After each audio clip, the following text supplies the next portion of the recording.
Okay. PM Night 12 here, along with Edward 2962. And we're going to sort of talk about our respective views on music, in particular, uh, rock and roll. And as far as that goes, um, the somewhat perceived, still taboo subject of African Americans liking stuff which we're not usually tailored to be into demographic wise. Now, as far as you go, Ed, I would imagine that from things I've either heard from you in the past or have read, that this is not, a new topic to you.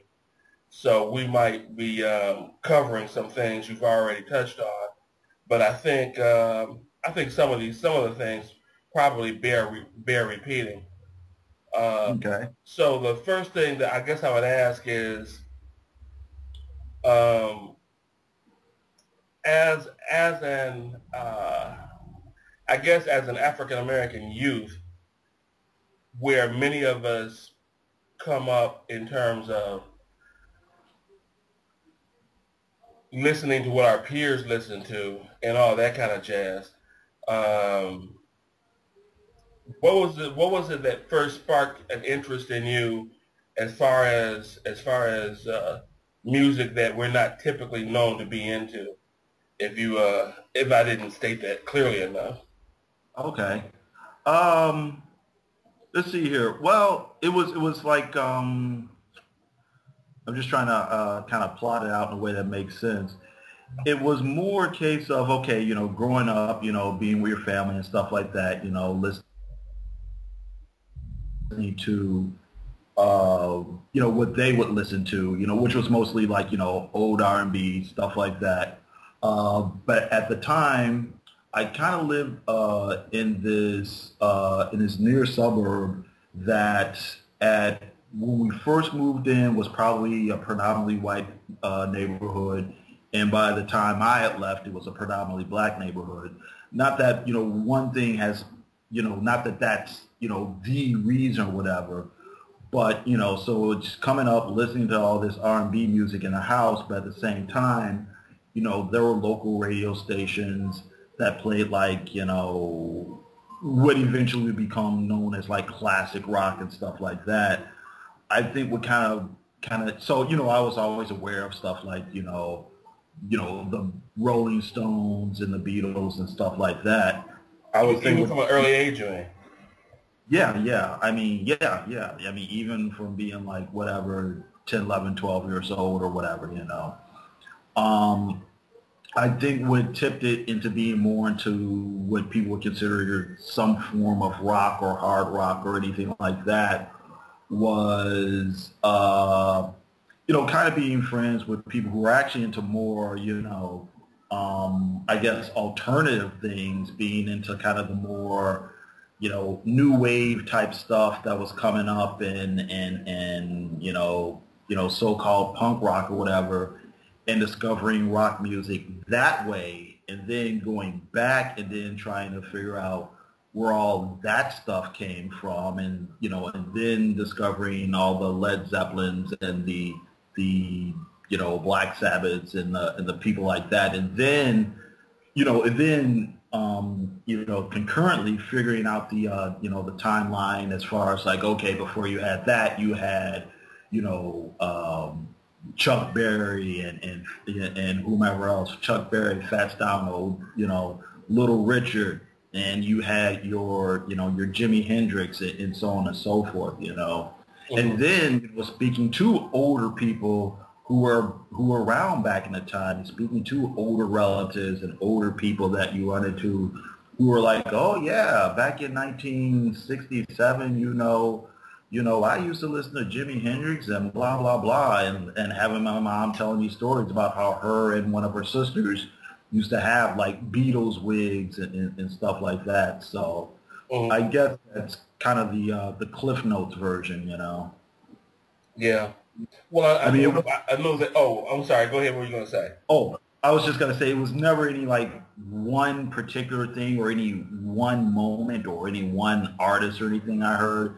It was just having these, just coming across, these different sort of, hearing a little bit of this over here and hearing a little bit of that over there and having somebody, hip you to, some other genre and all this stuff kind of happening at the same time.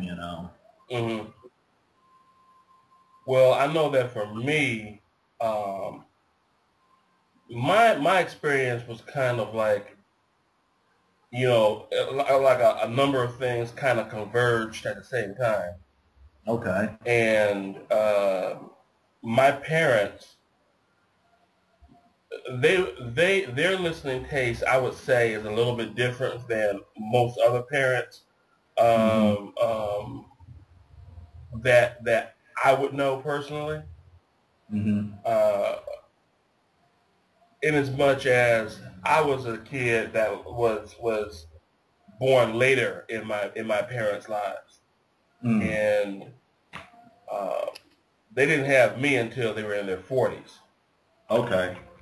So other kids my age, their parents were listening to stuff that was slightly different than what my parents listened to. Okay. So I in my household, uh, my mother, she was kind of eclectic with her taste from the Hmm. get-go, listening to everything from different types of jazz, Ramsey Lewis and stuff like that. Okay. Um, Listening to some standards, listening to um, various kinds of things that would be a part of a soundtrack, whether it's Saturday Night Fever or anything of that nature.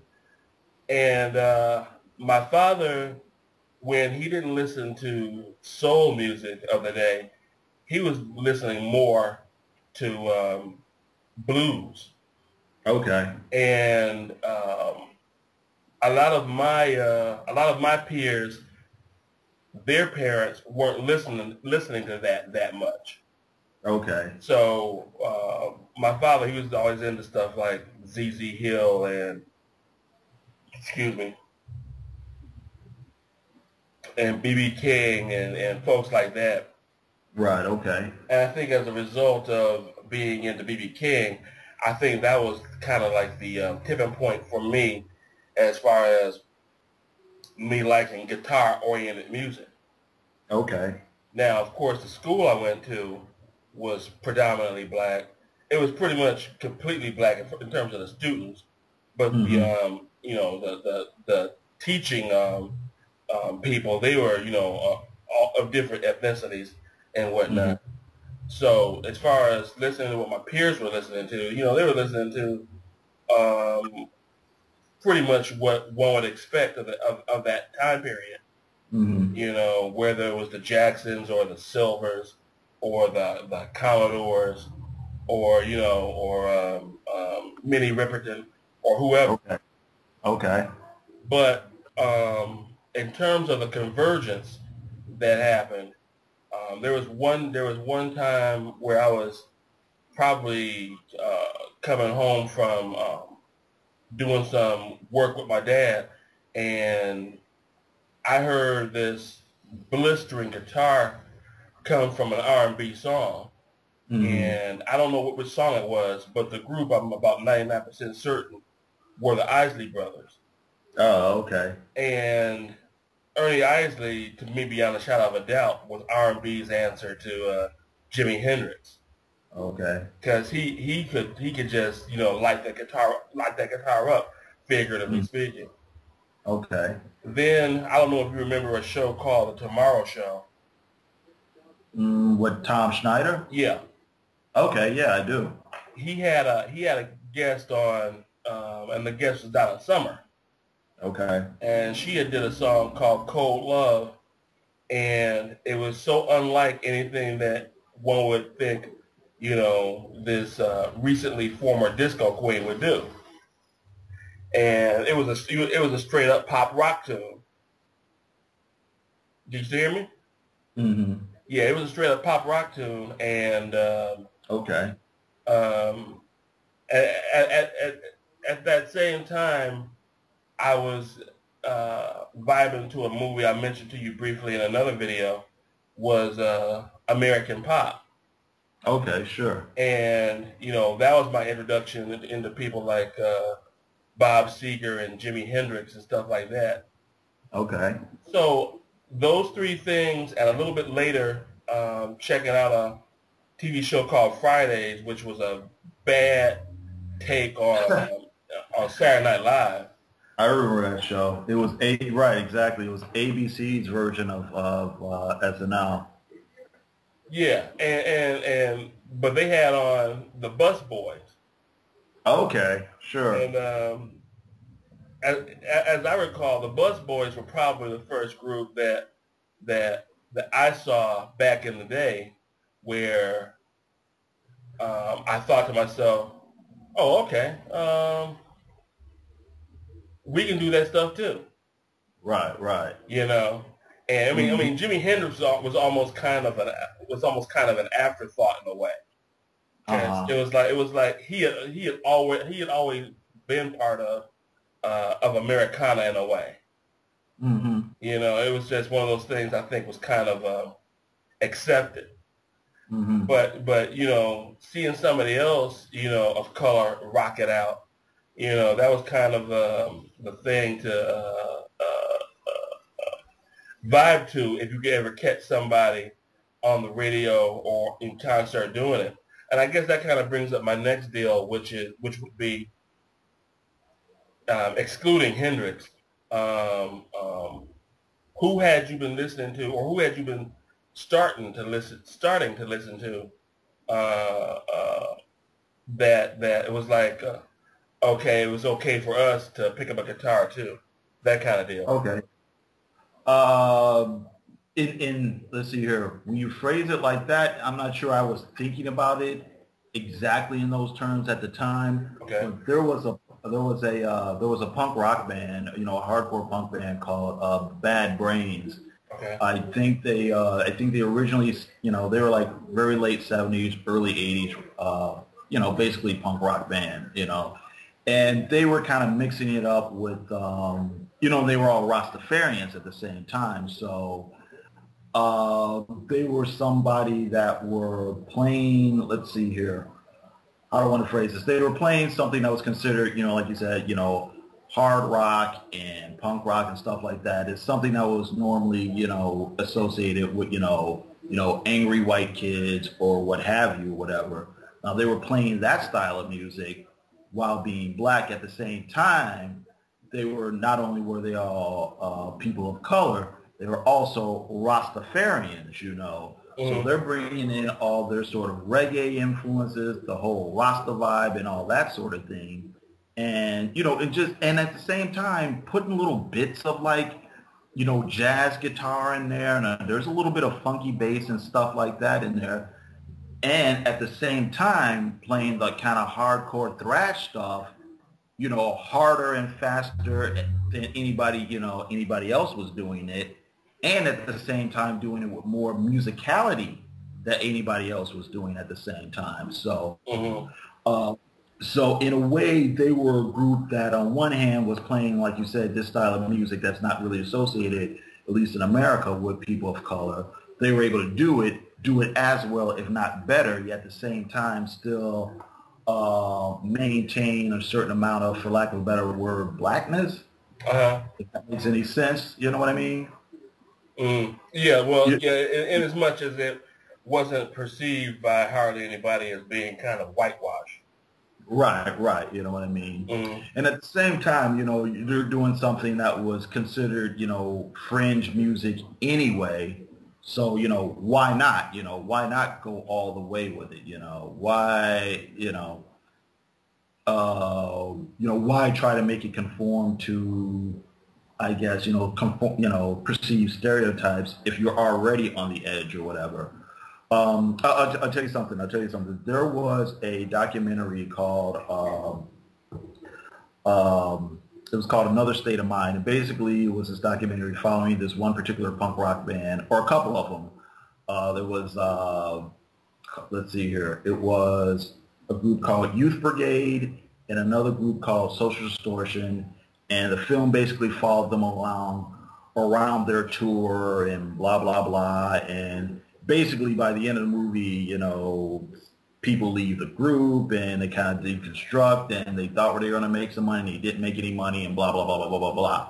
Anyway, the point I'm bringing up is one of the members of the group, or he wasn't a member of the group, he was a member of the crew. He was one of the, you know, I guess for lack of a better word, roadies. Was a young African American kid.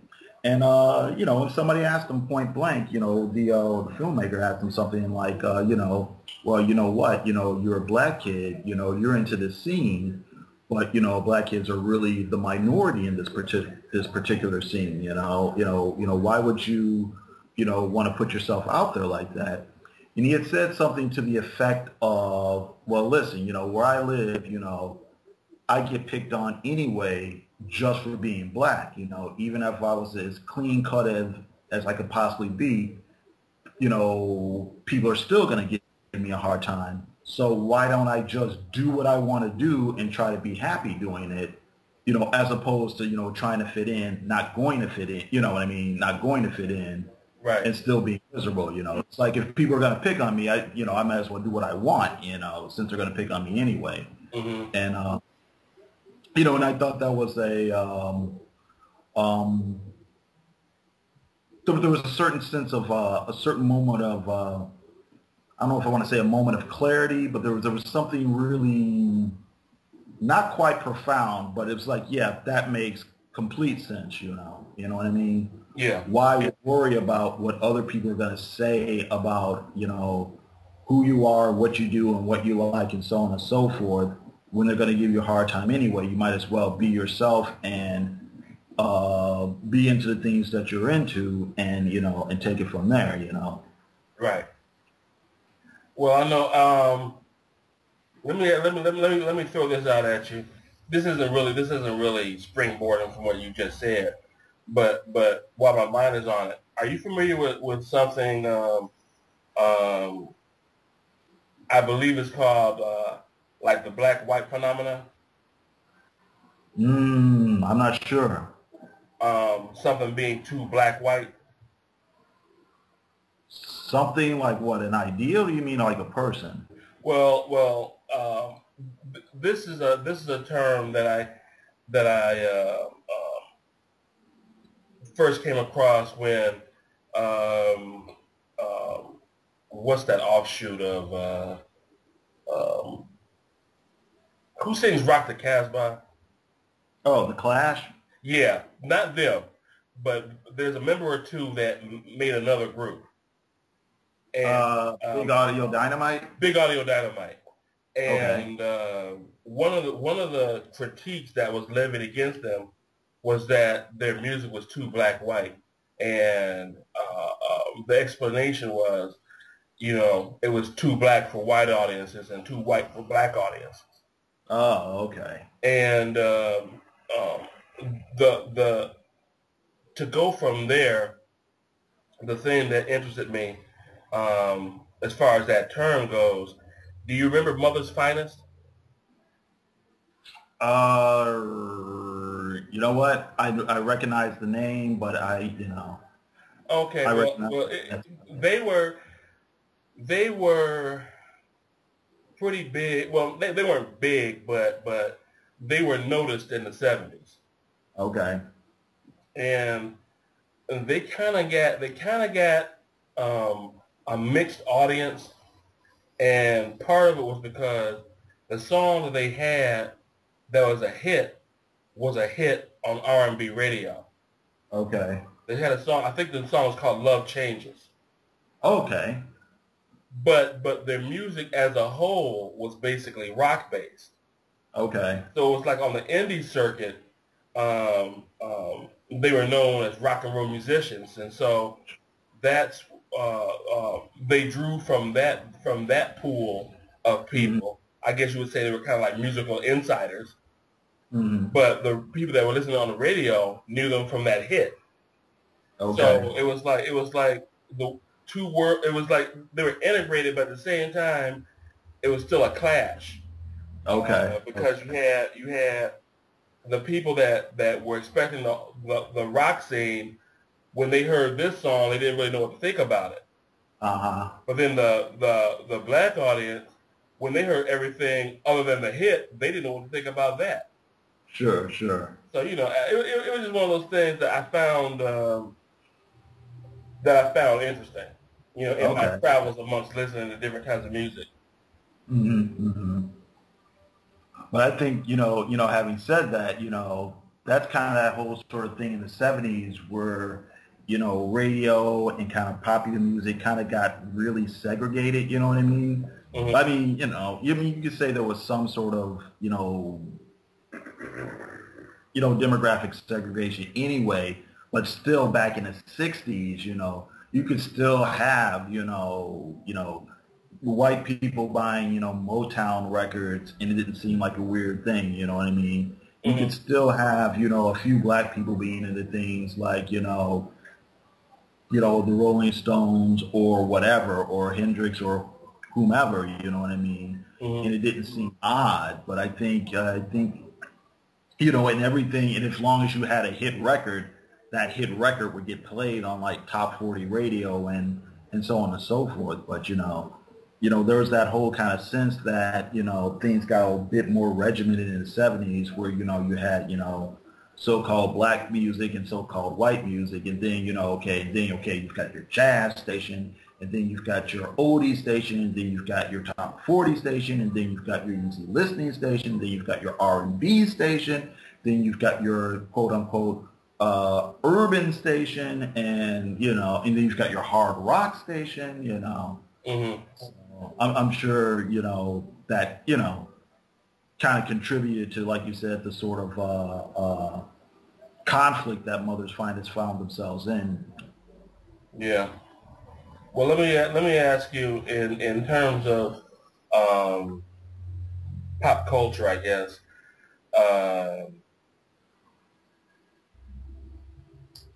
What would be your thoughts in terms of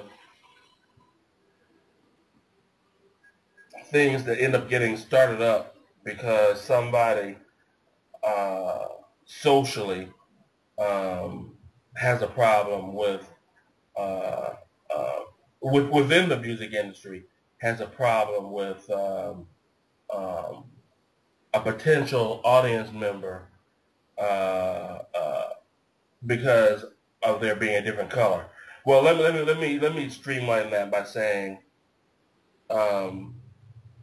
take Guns N' Roses. Okay. Now, I remember back when MTV used to play music, right? Play videos and stuff. Sure. They had MTV Unplugged. Okay. And Guns N' Roses was a guest at the time, and they were. I wouldn't say they were up and coming. I think they were already at that point kind of established. But they were just trying to extend their profile a bit.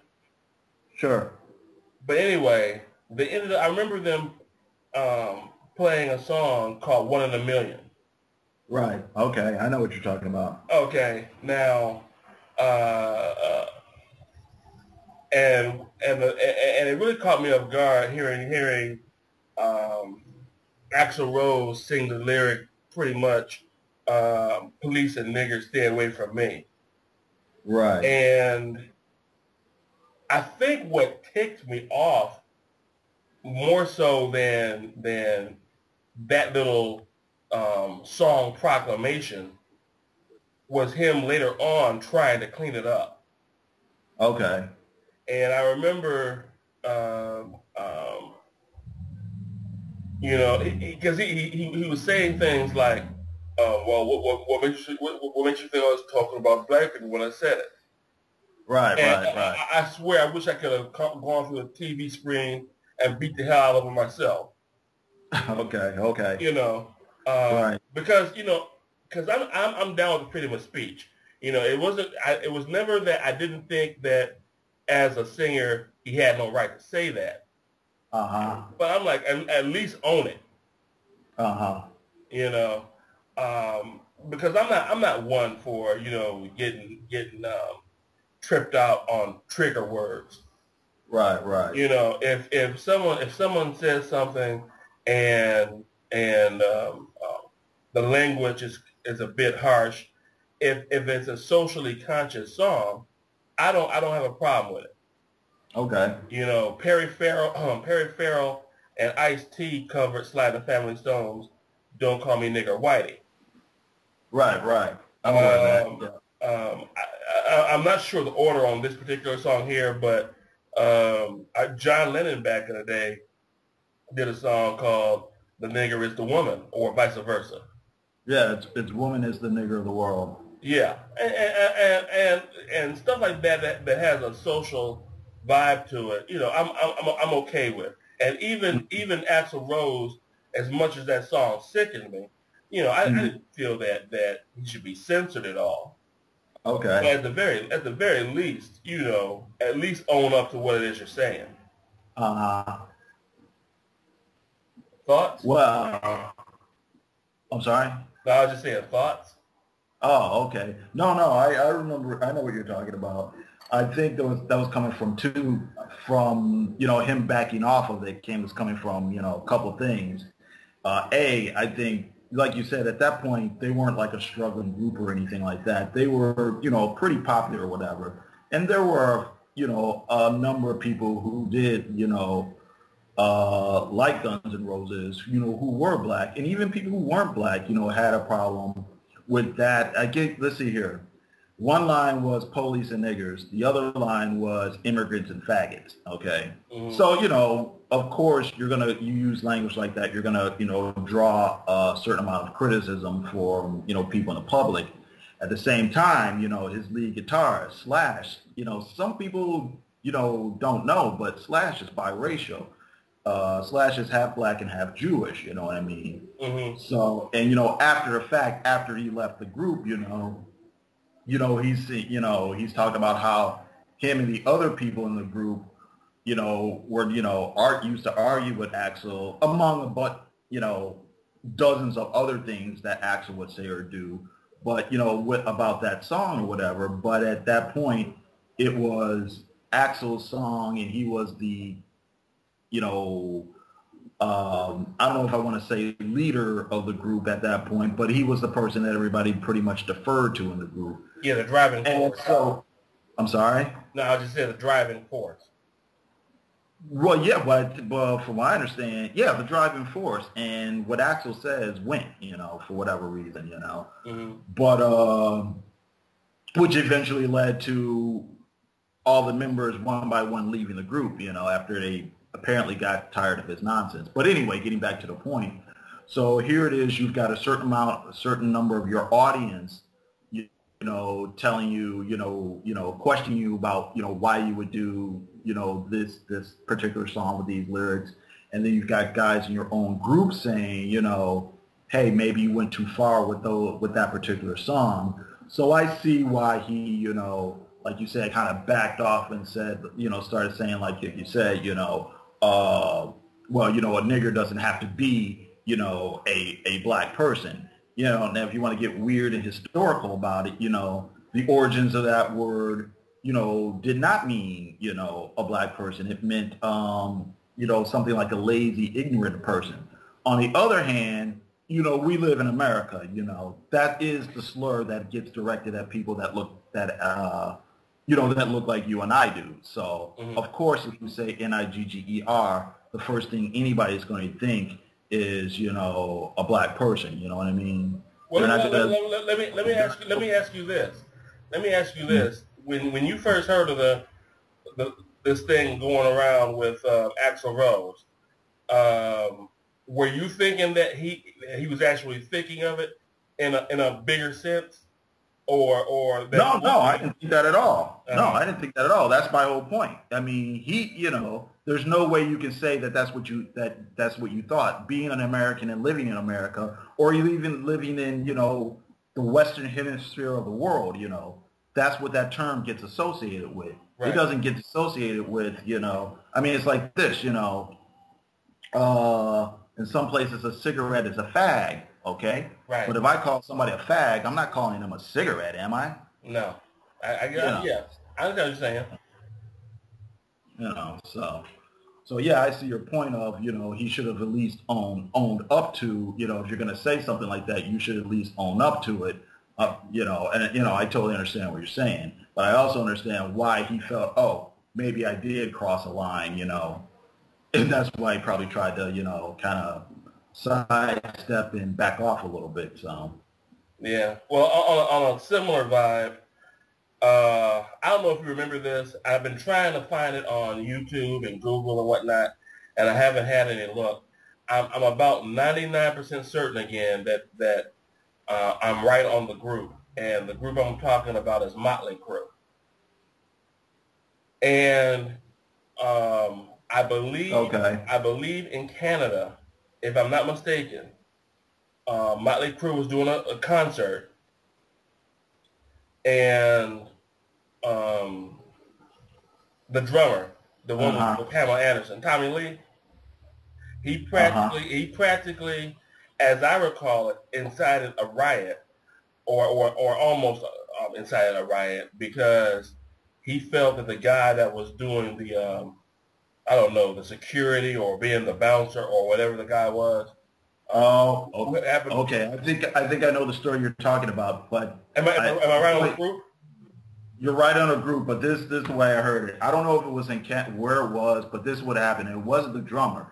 It was Nikki Sixx, the bassist. What happened was one of the security guards, he felt that one of the security guards was unfairly roughing up one of the fans or something like that. Mm-hmm. And supposedly he said something like, "Hey, dude, stop it. You're acting like a nigger," or something like that, Mm-hmm. And they caught some flack for that.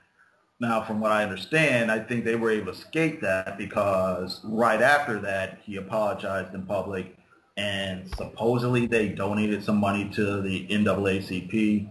But at the same time, even before that incident, he had been known as a person who would date black women. Matter of fact, he had a thing going on with Vanity from Vanity 6 for a while. Yeah. So I think it was something where people were like, well, he said something wrong, but, he's not like on the level of some Klan person or whatever, you know what I mean? Mm-hmm. I think that's why they skated the harsher criticism that, like you said, Guns N' Roses got or whatever, you know what I mean? Well, I tell you, it may not have been Canada, but wherever the concert was, I don't know. It could have been.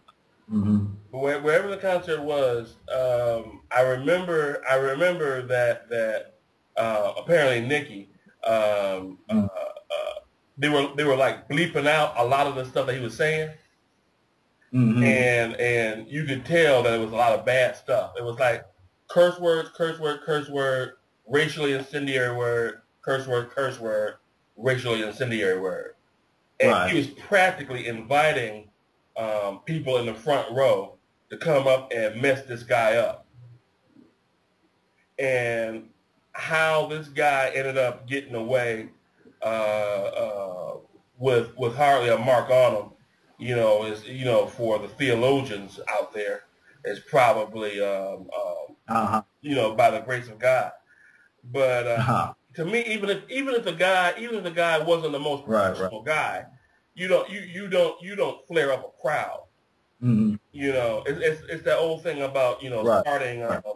What's the saying? You don't scream fire in a movie house. Fire in a crowded movie theater. Yeah.